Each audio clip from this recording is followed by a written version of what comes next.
Flamingo All-in-One Term Book. Semester 1, Class 3. Hindi पाठ 4 कमीज की आत्मकथा।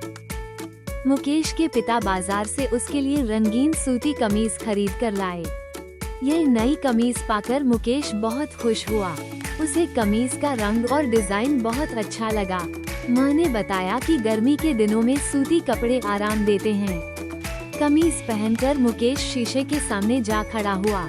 अचानक उसे लगा कि कोई उसे आवाज दे रहा है। उसने ध्यान से सुना तो मालूम हुआ कि यह आवाज उसकी कमीज की है।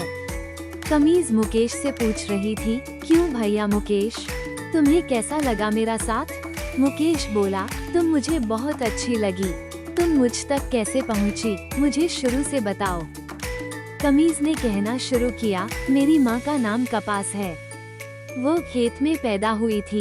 खेत में कपास के पौधों के ऊपर डोडियां लगती हैं।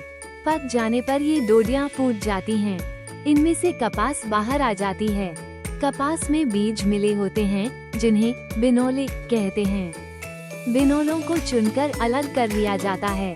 बिनोलों को अलग करके रुई निकाल ली जाती है।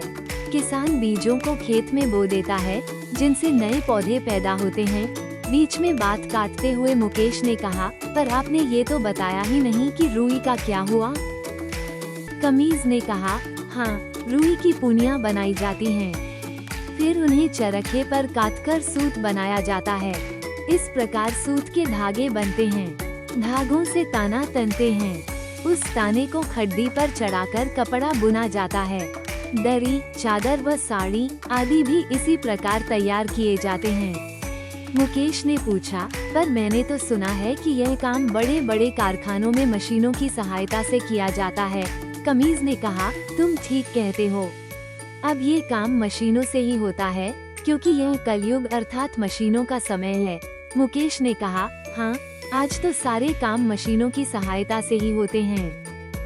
अपनी कहानी को आगे बढ़ाते हुए कमीज ने कहा, मैं भी मशीन की ही देन हूँ। दर्जी कपड़े को काट छांट कर मशीन से सिलकर कुर्ता, कमीज, पायजामा, पैंट, फ्रॉक, सलवार आदि का रूप देता है। इसी तरह मैं भी तुम्हारे पास आई हूँ। अब मैं तुम्हारे तन की शोभा बनूंगी और मैं भी तुम्हें सदा साफ सुथरा और संभाल कर रखूंगा, मुकेश ने कहा।